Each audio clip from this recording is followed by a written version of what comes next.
c'est la guerre. Nous sommes en guerre. Tu es en guerre, je suis en guerre. Et parfois, le combat, le dur combat qui fait rage, qui sévit, n'est pas forcément à l'extérieur, mais il est là, dans nos pensées. Il y a des vraies batailles. En fait, nos pensées sont un champ de bataille. Et tu penses comme un perdu, tu vis comme un perdu. Tu penses comme un gagnant, tu vis comme un gagnant. C'est aussi simple que ça, aussi simple, mais tellement compliqué à comprendre et à vivre au quotidien. Aujourd'hui, on va parler justement de la guerre dans nos pensées et je vais te donner quelques clés bibliques, pragmatiques pour triompher de ces pensées limitantes, de ces pensées qui parfois te verrouillent et t'amènent à mordre la poussière et à vivre loin, mais alors très loin de la parole de Dieu. Parce que finalement, Dieu nous équipe pour que nous puissions mener une vie victorieuse. Et la victoire commence dans nos pensées. Heureux de te retrouver dans cette nouvelle émission Face à Face. N'oublie pas, tu peux t'abonner à la chaîne YouTube. Tu as peut-être vu le lien passer, mais rendez-vous sur la chaîne. Tu t'abonnes à la fin de cette émission. Reste avec moi là. Et puis à la fin, tu iras t'abonner. On va prier et puis après, on va partager la parole de Dieu ensemble. Seigneur, merci. Merci pour ces moments que nous partageons sous ton regard, dans ton admirable présence. Là où tu règnes, là où tu te manifestes, là où tu parles, tu interpelles, là où tu viens interpeller notre cœur et notre conscience, là où tu déverrouilles notre système de pensée pour aplanir nos pensées et pour amener nos pensées à être falquées à ta parole. Seigneur, merci. Parce qu'au travers de cette émission, je sais, Seigneur, qu'il y a des croyances limitantes qui vont être brisées. Je sais, Seigneur, que tu vas donner des victoires. Je sais, Seigneur, que tu vas accorder des révélations. Je sais, Seigneur, que tu vas nous positionner afin que nous puissions voir, comprendre, saisir la portée, l'efficacité de ta parole dans le nom de Jésus. Tes pensées d'aujourd'hui, mon ami, crée tes réalités de demain. Tes pensées d'aujourd'hui créent tes réalités de demain. Il est important, et ce sera mon premier point, que tu puisses identifier ces pensées qui te limitent, qui t'enferment. Peut-être que c'est des étiquettes, justement, qu'on t'a collées, imprégnées dans le cerveau, et tu te vois au travers de ces étiquettes. Moi, des étiquettes, j'en avais plein. On aurait pu m'appeler étiquette. J'ai des étiquettes collées sur le front, alors collées, en plus, pas par des étrangers, collées par des gens qui étaient importants pour moi. Ma belle-mère, par exemple, qui était la personne qui m'a éduqué. Éduqué avec des mots très durs, très rabaissants, des paroles qu'on ne dit pas, qu'on ne communique pas à un enfant, tel que bâtard, imbécile, adulte, fruit d'adultère, tu ne vaux rien, accident, erreur de la nature, tu es un cancre, tu es médiocre, tu es mauvais, tu ne réussiras jamais. Bref, je t'en passe, et plus tard, on m'a encore collé des étiquettes voleur, délinquant, ivrogne, drogué, bref, tu l'auras compris, j'avais pas mal d'étiquettes. Et le problème, c'est que je me voyais au travers de ces étiquettes. Et c'est ça le problème. Quand j'ai donné ma vie à Jésus-Christ, il y avait quelques étiquettes qui avaient été incrustées au plus profond de mes pensées et c'était des vraies forteresses. Alors, les étiquettes qui étaient facilement... que je pouvais enlever facilement, j'avais pas du mal à m'en défaire. Mais certaines étiquettes avaient déjà porté du fruit, du résultat dans ma vie. Et c'est celles-ci qui étaient vraiment compliquées à ôter. Par exemple, ma belle-mère qui me disait que je réussirais jamais, eh ben moi, j'ai vécu en mode échec pendant des années. Pendant des années, j'ai vécu en mode échec. Et c'est parce que je vivais en mode échec que je suis devenu un drogué, un voleur, etc., etc. Mais quand je me suis tourné vers le Seigneur, il en résulte que j'étais encore en mode échec. Et quand il fallait chercher du travail, j'avais même pas besoin d'engager un entretien d'embauche avec un employeur. Parce que pour moi, je ne pouvais pas, je ne méritais pas, je n'avais pas les qualifications requises pour obtenir ce travail. Si on était 3 à se présenter, je me voyais comme le dernier. Je ne pouvais pas me mettre en avant, je ne pouvais pas avoir cette assurance d'obtenir un emploi. D'ailleurs, je me voyais comme le dernier, tu sais, un peu comme Gédéon, le plus petit de la maison de mon père. Pourquoi? Parce qu'on m'avait collé une étiquette, celle d'être un bon à rien. Peut-être qu'on t'a collé une étiquette. Ça fait des années que tu vis avec cette étiquette. Cette étiquette, elle est tellement ancrée en toi que c'est devenu une véritable forteresse. Par exemple, peut-être que tu as manqué d'amour dans ton enfance. Aujourd'hui, tu es marié et tu te dis « mais on ne peut pas m'aimer ». C'est une croyance qui est là, c'est une forteresse qui est là. Tu te dis « on ne m'a jamais aimé et je suis une mal aimée. On ne peut pas m'aimer ». Mais c'est une étiquette, c'est une forteresse dans laquelle tu es enfermé. Et la Bible dit clairement dans 2 Corinthiens 10, verset 4, « Car les armes avec lesquelles nous combattons ne sont pas charnelles, mais elles sont puissantes par la vertu de Dieu pour renverser les forteresses. » Au-delà des étiquettes, ce qui m'a permis de les ôter, de triompher de ces étiquettes, c'est la parole de Dieu. La parole de Dieu m'a permis de briser ces forteresses mensongères, destructrices, ces croyances limitantes que je nourrissais, que j'entretenais, que je cultivais au quotidien. Certes, je n'étais pas responsable de certaines étiquettes, mais après, je suis devenu responsable de mes croyances. Ce n'est pas parce qu'on m'a collé une étiquette dans mon enfance que je devais vivre au travers de cette étiquette. Et le jour où tu comprends, tu réalises ce que Dieu est capable de faire dans ta vie et ce que Dieu souhaite que tu vives, alors tu réalises également qu'au travers de la parole de Dieu, tu peux penser différemment. Au travers de la parole de Dieu, tu as l'autorité pour renverser n'importe quel type de forteresse qui ont été érigées dans tes pensées. Alors, je te le dis, mon ami, tu n'es pas condamné à être enfermé dans une forteresse. Tu n'es pas condamné à vivre sous le poids d'une étiquette. Ouvre la parole de Dieu, regarde-toi, aligne tes pensées au travers de cette parole. Regarde Élie. Élie, tu connais sa vie. À un moment donné, il va s'asseoir sous un genêt et dira à Dieu, « Je ne suis pas meilleur que mes pères. Prends ma vie. » Il vient de triompher de 450 prophètes, un faux prophète. Et là, il y a une menace, la menace d'une femme, Jézabel, qui le pousse à s'écarter. Il va laisser son serviteur, il va aller s'asseoir sous un genêt et il va demander la mort. Il ne se voit plus au travers de ce que Dieu a fait, au travers de cette éclatante victoire que Dieu lui a donnée sur le mont Carmel. Il se voit avec un regard complètement biaisé, complètement tronqué. Et il n'est plus en communion avec Dieu, mais il est face à lui-même. Et il se voit, il se regarde, il s'observe. Et là, il y a des croyances qui arrivent. Je ne suis pas meilleur. Je ne suis pas meilleur. Je ne suis pas meilleur. Prends ma vie. Il est en burn-out, il est en dépression totale et il veut mourir. Vois-tu, c'est le paradoxe. Souvent, lorsque tu te regardes au travers des étiquettes dévalorisantes qu'on t'a incrustées dans le cerveau, tu ne cesses de te dévaloriser parce que, en réalité, tu te vois, tu t'observes, tu t'évalues au travers de ces étiquettes. Mais quand tu ouvres la parole de Dieu, quand tu vois, tu réalises ce que Dieu dit à ton sujet, ta pensée change. Ton regard change, ta vision change, ton attitude change, ta posture, ton comportement change. Parce que tout à coup, tu te vois sous le regard de Dieu. Alors, ces forteresses qui peut-être ont été érigées dans tes pensées sont bonnes pour la poubelle.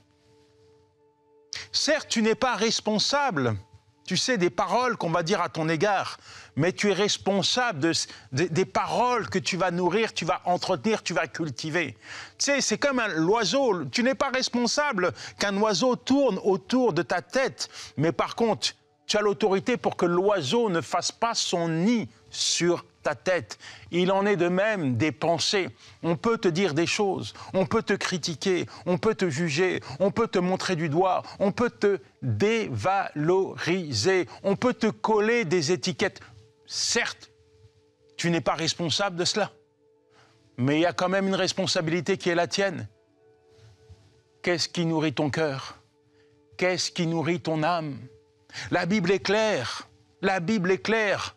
La seule nourriture que tu dois accepter, la nourriture qui est bonne, c'est la parole de Dieu.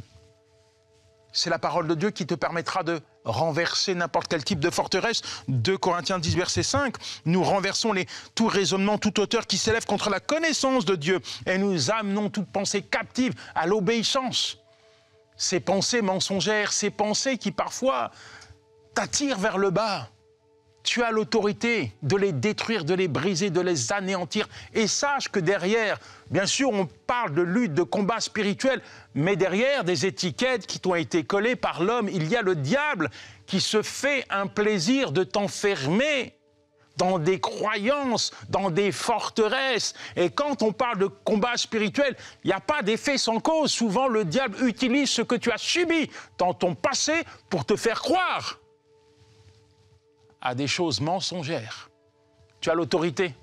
Je dis que tu as l'autorité de renverser, de briser, de détruire toute pensée captive. Avec la parole de Dieu, tu peux nourrir ton âme. Avec la parole de Dieu, tu peux changer ton mental. Avec la parole de Dieu, tu vas apprendre à te voir autrement.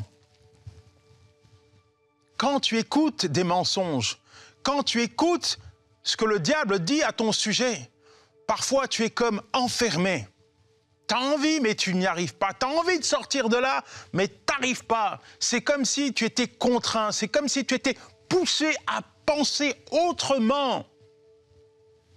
Alors que Dieu te demande de te voir comme un vainqueur, le diable te contraint à vivre et à te voir comme un vaincu.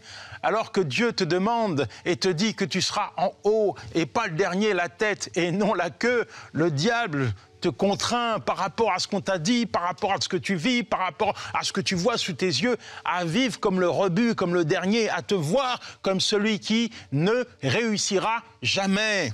C'est un menteur. C'est un menteur. Parfois, pour briser ces pensées captives, limitantes, il faut juste obéir à Dieu. Il faut juste obéir à Dieu. Il faut juste aligner ta vie à la parole de Dieu. Aligner tes pensées à la parole de Dieu. Sois comme un enfant.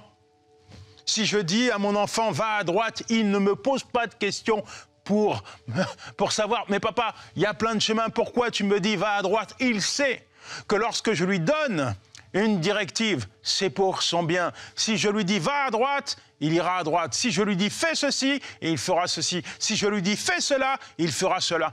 Tu sais, c'est tellement facile de rabaisser un enfant. C'est tellement facile d'enfermer un enfant dans une mauvaise note, par exemple. Moi, quand j'avais des mauvaises notes à l'école, et j'en avais beaucoup, ma belle-mère me disait « t'es nul ».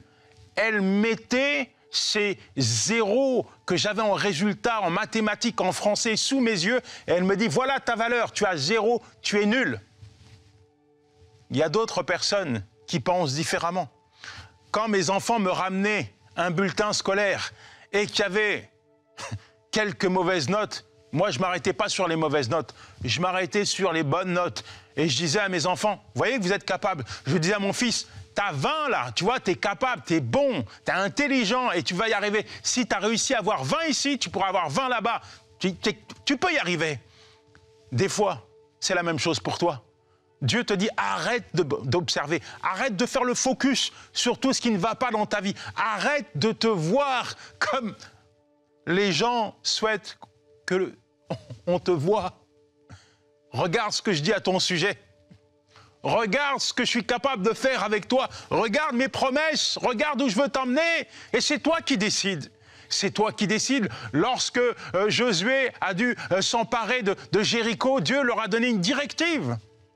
tourné, tourné, tourné, et je vais accomplir un miracle. Ils ne se sont pas posé de questions, ils ont tourné, tourné, tourné, et les murs de Jéricho sont tombés. Parfois, il faut obéir à Dieu pour vivre et pour voir sauter toutes ces croyances, toutes ces barrières, toutes ces forteresses qui ont été érigées dans nos pensées. Prendre la hauteur. J'ai dit prendre la hauteur avec Dieu. Tu sais, c'est comme quand tu es dans un avion. Parfois, il y a la pluie, il y a l'orage, tu es là sur le tarmac, ça va décoller. Et tu te dis, est-ce qu'on va réussir à décoller? Tu es brouillant dans tes pensées, tu te vois déjà dans les turbulences sévères. Et puis l'avion décolle, boum, il prend de la hauteur et tout est calme. Le soleil revient, prendre la hauteur. Qui te fait prendre de la hauteur? C'est Dieu. Comment tu vas prendre de la hauteur? En nourrissant ton âme avec la parole de Dieu. C'est ce que Dieu a dit à Élie. Dieu a envoyé un ange pour le nourrir. Dieu a envoyé un ange pour nourrir Élie. Voilà la parole, voilà la nourriture de ton âme, Élie. Et après, Dieu lui dira, ton travail n'est pas fini. Tu dois aller oindre encore le roi de Syrie. Tu dois aller oindre un nouveau prophète. Tu dois aller oindre le roi d'Israël. Ton travail n'est pas fini, tu n'es pas seul. J'ai encore plein de personnes qui n'ont pas fléchi les genoux devant Baal. Mon ami, nourris ton âme, nourris ton âme, nourris ton âme. La Bible dit dans Philippiens 4, verset 8, il y a 8 clés là-dedans, 8 clés pour que ton âme puisse être épanouie, 8 clés pour que tes pensées soient renouvelées, pour que réellement tu puisses laisser la parole de Dieu saturer, irradier, imprégner tes pensées. Au reste, frères, non, tu dois le répéter avec moi. Répète. Au reste, frères, que tout ce qui est vrai, vrai. J'insiste sur ce mot. Que tout ce qui est vrai. La vérité, c'est la parole de Dieu. Tout ce qui est vrai, vrai, vrai. Pas les choses toxiques qu'on t'a dit, pas les mensonges qu'on t'a répétés, rabâchés. Non, que tout ce qui est vrai, que la parole de Dieu soit la nourriture de ton âme. Ce qui est honorable, tout ce qui est juste, tout ce qui est pur, tout ce qui est aimable, tout ce qui mérite l'approbation, ce qui est vertueux et digne de louange, soit l'objet de vos pensées. Seigneur, que ta parole, Seigneur, pure, imprégnée de vérité, puisse saturer le cœur de ton enfant et venir renouveler ses pensées. Saint-Esprit, viens souffler, souffler, souffler sur lui. Que ses pensées puissent être totalement renouvelées. Viens enlever tout ce qui n'est pas bon, tout ce qui lui fait la guerre. Viens ôter tout ce qui est contraire à ta parole. Saint-Esprit, viens nettoyer, viens purifier, viens déposer la parole du Père dans le nom de Jésus. Chaque jour, nous sommes appelés à renouveler notre mental au quotidien. Et ça demande de l'entretien et de la discipline. De la discipline pour entretenir tes pensées. Malheureusement, il y a beaucoup de chrétiens qui passent leur temps à regarder des choses futiles, à écouter des choses futiles. Et résultat, ils sont intoxiqués et ils se demandent pourquoi. Si le monde te crie, c'est la crise, tu vas être en crise. Si le monde te crie et te dit, c'est la guerre va commencer dans tes pensées, même si elle ne s'est pas encore manifestée. La guerre n'est même pas arrivée dans ton pays que tu te vois déjà en guerre, parce que tout le monde t'a dit que c'était la guerre. La crise n'a même pas commencé dans ton pays que tu te vois déjà manquer de tout, parce qu'on t'a dit que c'était la crise. J'aimerais te dire, mon ami, qu'il est important pour toi de faire preuve de discipline. La discipline est de rigueur pour un enfant de Dieu. Très tôt, très vite, Dieu m'a donné quelques directives, 3 clés que j'aimerais te communiquer. La première chose, et j'étais en prison, j'encourais une peine de 20 ans. Je dis bien, j'étais en prison, ma situation n'avait pas changé, et si je regardais mon mandat de dépôt, je risquais de rester 20 années en prison. Imagine mon état d'esprit en regardant cette feuille. Dieu m'a donné 3 clés. La première, c'est entretiens ton âme.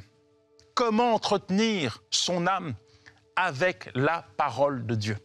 La parole de Dieu. La parole de Dieu, c'est la nourriture de mon âme. Et chaque matin, c'est comme la manne dans le désert. Elle arrivait le matin, le soir, il n'y avait plus rien. Le matin, une manne fraîche, une communion, une relation, une intimité avec Dieu. La deuxième chose, ça va peut-être te surprendre, entretiens ton corps. Entretiens ton corps. Comment? Par des exercices. La troisième chose, prends soin de ta famille. Et il était important pour moi, impératif, que j'applique ces directives, cette discipline. Pourquoi? Parce que ma famille avait besoin de moi. Mon corps avait besoin d'être bien, en bonne santé, et mon âme encore plus. Elle avait besoin d'être en relation avec Dieu.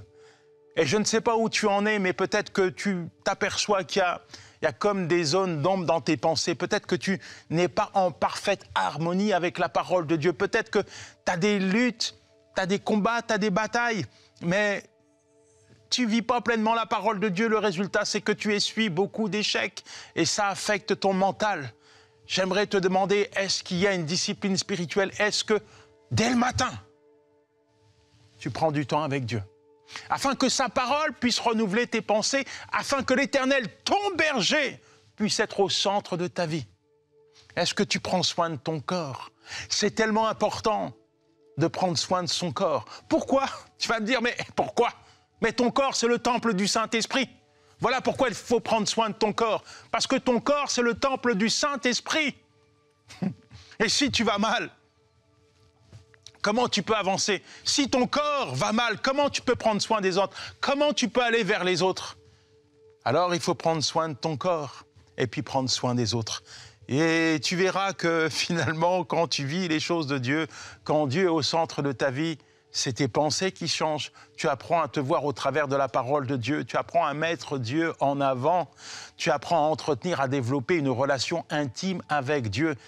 Et tu vis les choses de Dieu. Il est impératif, il est important de faire le focus sur lui. Parce que quand tu as le focus sur Dieu, quand tu as le regard posé sur Dieu, tu ne t'inquiètes pas du reste. Même si le monde crie c'est la crise, même si le monde crie c'est la guerre, toi tu sais que le royaume de ton Papa céleste n'est jamais en crise. Et que tu n'es pas en guerre. Pourquoi? Parce que même si le diable se déchaîne contre toi, Jésus-Christ te garantit et t'assure la victoire. Ne t'inquiète pas, mon ami. L'inquiétude, c'est encore une forteresse. Quand tu as vécu dans une famille où l'inquiétude était partout, peut-être que tu as eu l'habitude de t'inquiéter pour tout et pour rien. Tu lis la parole de Dieu, mais tu t'inquiètes encore. Et pourquoi tu lis la parole de Dieu si elle ne prend pas toute sa place, tout son sens dans ton cœur et dans tes pensées? La Bible est claire là-dessus. Ne vous inquiétez de rien. Mais en toute chose, faites connaître à Dieu vos besoins par des prières, des supplications et des actions de grâce. Seigneur, merci pour ton enfant. Quelle que soit sa vie, quelles que soient ses réalités, quelles que soient ses pensées, aujourd'hui, tu souffles quelque chose de nouveau. Aujourd'hui, tu lui permets d'appliquer une discipline spirituelle afin qu'il puisse, Seigneur, te mettre en avant. Parce que tu l'as dit dans ta parole, l'homme ne vivra pas que de pain simplement, mais de toute parole qui sort de ta bouche. Le juste vivra par la foi. Seigneur, merci, parce qu'il est juste à tes yeux. Et tu l'emmènes, Seigneur, tu le conduis à marcher par la foi, Seigneur, en croyant fermement que tout ce que tu dis dans ta parole, tu le fais dans sa vie. Que ta parole, Seigneur, puisse remplir ses pensées.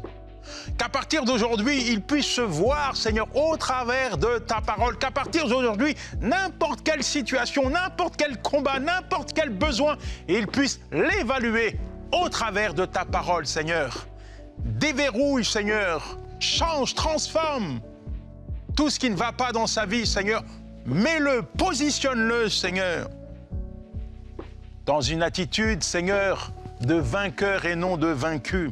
Et qu'il puisse enfin comprendre, Seigneur, que tu l'aimes et que tu ne l'abandonneras jamais. Amen, amen, amen. Protège tes pensées.